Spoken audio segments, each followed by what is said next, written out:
ইন্ডিয়াতে তৈরি হচ্ছে বাবরি মসজিদ মুর্শিদাবাদে, অনেকে অনেক টাকা পয়সা দিয়ে হেল্প করতেছে। আমরা এই যে বাংলাদেশি, এইখানে আমাদের এক একটা ভালো মিস্ত্রি, কিন্তু আমাদের সামর্থ্য নেই যে আমরা বাবরি মসজিদের জন্য দান করব। কিন্তু ইন্ডিয়ার মুর্শিদাবাদের যে হুমায়ুন কবির স্যার, ওনাকে রিকোয়েস্ট করব যদি সম্ভব হয় তাহলে আমাদেরকে ইন্ডিয়া নেওয়ার চেষ্টা করবেন। আমরা এক একজন ভালো মিস্ত্রি, আমরা টাকা পয়সা দিয়ে সাহায্য করতে পারবো না, কিন্তু চেষ্টা করব অন্তত একটি মাস আমরা এই বাবরি মসজিদে বিনা পুঁজিতে, মানে বিনা টাকায় বিনা শ্রমে আমরা কাজ করতে চাই। অবশ্যই আমাদেরকে নেওয়ার চেষ্টা করবেন।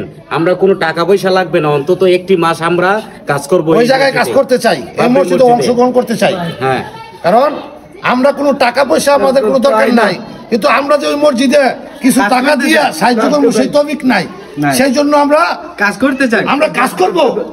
আল্লাহর ঘরে আমরা কাজ করবো ইনশাআল্লাহ, আল্লাহর ঘরে কাজ করবো। আমাদের যদি দয়া করে আমরা নেয়। আর বাংলাদেশি যারা আছেন অবশ্যই সবাই ভিডিওটি শেয়ার করবেন। যদি মুসলমান হয়ে থাকেন তাহলে ভিডিওটি শেয়ার করবেন, কারণ আল্লাহর ঘর তৈরি হচ্ছে, এখানে কোনো বাধা নাই। আমরা সবাই এগিয়ে যাবো ইনশাআল্লাহ। সবাই ভিডিওটি শেয়ার করবেন।